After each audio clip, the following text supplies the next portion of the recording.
प्रारंभिक मध्यकालीन काल की शुरुआत आमतौर पर 750 ईस्वी से मानी जाती है, जब भारत के विभिन्न हिस्सों में अनेक क्षेत्रीय राज्यों का उदय हुआ, और यह काल 1200 ईस्वी तक चला, जब भारतीय उपमहाद्वीप में 1206 ईस्वी में तुर्कों का शासन स्थापित हुआ, जिसे लोकप्रिय रूप से दिल्ली सल्तनत कहा जाता है।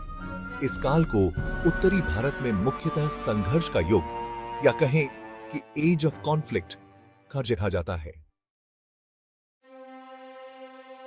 इस युग में त्रिपक्षीय शक्तियां, राष्ट्रकूट, पाल और प्रतिहार टूटकर छोटे छोटे राज्यों में बांट गईं। जैसे कि उत्तर भारत में प्रतिहार साम्राज्य के विघटन के बाद कई राजपूत राज्यों का उदय हुआ, जैसे चाहमान, जिन्हें चौहान भी कहते हैं, चंदेल, मालवा के परमार आदि।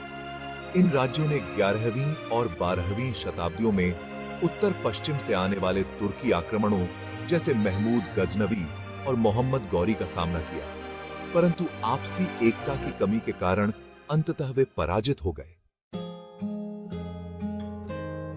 सामंतीवाद पर बहस या फ्यूडलिज्म डिबेट।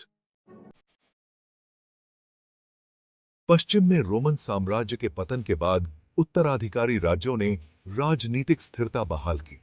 वहां एक नया राजनीतिक ढांचा उभरा, जिसे सामंती व्यवस्था यानी फ्यूडलिज्म कहा गया। यह एक श्रेणीबद्ध संगठन था।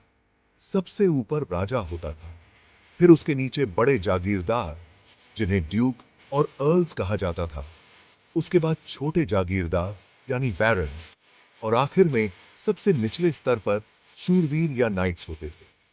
हर जागीरदार अपने से ऊंचे स्तर वाले प्रभु का वसल कहलाता था और उसी से अपनी सत्ता प्राप्त करता था, साथ ही निष्ठा भी उसी को देता था। भारत में कुछ इतिहासकारों ने प्रारंभिक मध्यकाल को भारतीय सामंतवाद का युग कहा है। आर बट एस शर्मा के अनुसार सामंतवाद का उद्भव उस समय हुआ जब भूमि को करमुक्त दान या वेतन के बदले में दिया जाने लगा। उत्तर मौर्य काल में सामंतों को केवल राजस्व वसूली का अधिकार था, लेकिन गुप्त काल तक आते आते उन्हें प्रशासनिक अधिकार और नौकरशाही पर नियंत्रण भी मिलने लगा।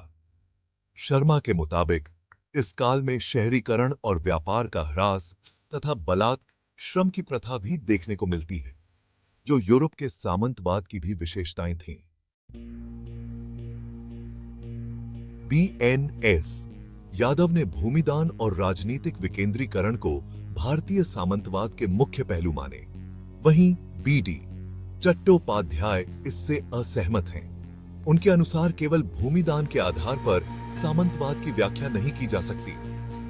वे इस काल में व्यापार और वाणिज्य की मौजूदगी के कई उदाहरण देते हैं। उनके अनुसार यह काल वंशवादी राजनीति और सामाजिक गतिशीलता का समय था। हरबंस मुखिया ने इस समय को मुक्त ग्राम आर्थिकी के रूप में देखा है। दिल्ली अजमेर के चौहान पृथ्वीराज चौहान 1178 से 1192 ईस्वी के दौरान सबसे प्रसिद्ध चौहान लोक कथाओं में पृथ्वीराज चौहान या राय पिथौरा के नाम से जाने जाते हैं। उन्होंने अपने सभी पड़ोसी राजाओं पर विजय प्राप्त की, जिनमें चंदेला राजा परमार्दी, चालुक्य भीम द्वितीय और गढ़वाल जयचंद्र शामिल थे। पृथ्वीराज चौहान ने अपने पिता सोमेश्वर की मृत्यु के बाद मात्र 11 वर्ष की आयु में गद्दी संभाली, लेकिन 16 वर्ष की उम्र में वास्तविक रूप से शासन कार्यभार अपने हाथ में लिया। उन्होंने बुंदेलखंड में चंदेला शासक और उसकी राजधानी महोबा पर अभियान चलाया। इसी संघर्ष में प्रसिद्ध चंदेला योद्धा आल्हा और ऊदल वीर गति को प्राप्त हुए।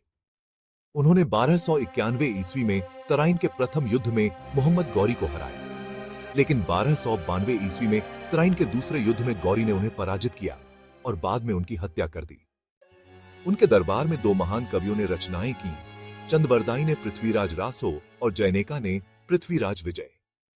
तराइन की पराजय के बाद चौहान वंश रणथंभौर चला गया और वहां क्षीण होती शक्ति के साथ शासन करता रहा।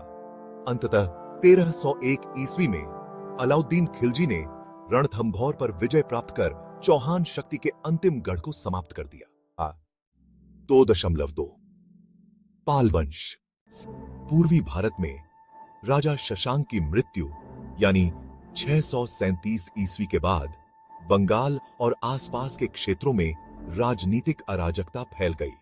इस दौरान कन्नौज के यशोवर्मन, कश्मीर के ललितादित्य और यहां तक कि एक चीनी सेना ने भी आक्रमण किया। असम के शासक भास्कर वर्मन ने बंगाल के अधिकांश हिस्से और बिहार के पश्चिमी क्षेत्र पर विजय प्राप्त की, जबकि उड़ीसा हर्षवर्धन के प्रभाव में आ गया। इसके बाद लगभग 8वीं शताब्दी में गोपाल ने पाल वंश की स्थापना की। इस वंश के सभी शासकों के नाम के अंत में पाल आता था, जिसका अर्थ प्राकृत भाषा में रक्षक होता है। इसी कारण इस वंश को पाल वंश कहा गया।